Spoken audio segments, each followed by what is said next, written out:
আপনার সময় নষ্ট করে তাদের ডলার কামানো হচ্ছে, কিন্তু লাভ হচ্ছে তাদের কিরকম, ইসলামের ক্ষতি করছে কিরকম, যুবকদেরকে আস্তে আস্তে মা বাবা থেকে দূরে নিয়ে যাচ্ছে, মা বাবার দুশমন বানাই ফেলতেছে। কিভাবে? সন্তান যখন ফ্রি ফায়ারে আসক্ত হয়েছে, মা বকা দিলে এখন মা দুশমন, বাবা বকা দিলে বাবা দুশমন, শিক্ষক বকা দিলে শিক্ষক দুশমন হয়ে যাচ্ছে, পারিবারিক সম্পর্ক নষ্ট হয়ে যাচ্ছে, পারিবারিক সম্পর্ক নষ্ট হয়ে যাচ্ছে।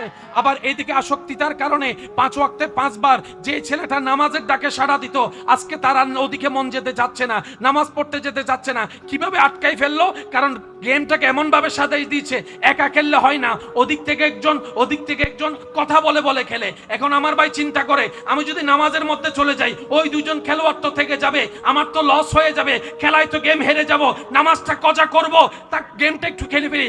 একদিনে অভ্যাস হওয়ার কারণে আস্তে আস্তে সে নামাজ থেকে দূরে সরে গিয়েছে। কথা, এগুলো সব টেকনিক আমরা বুঝি না।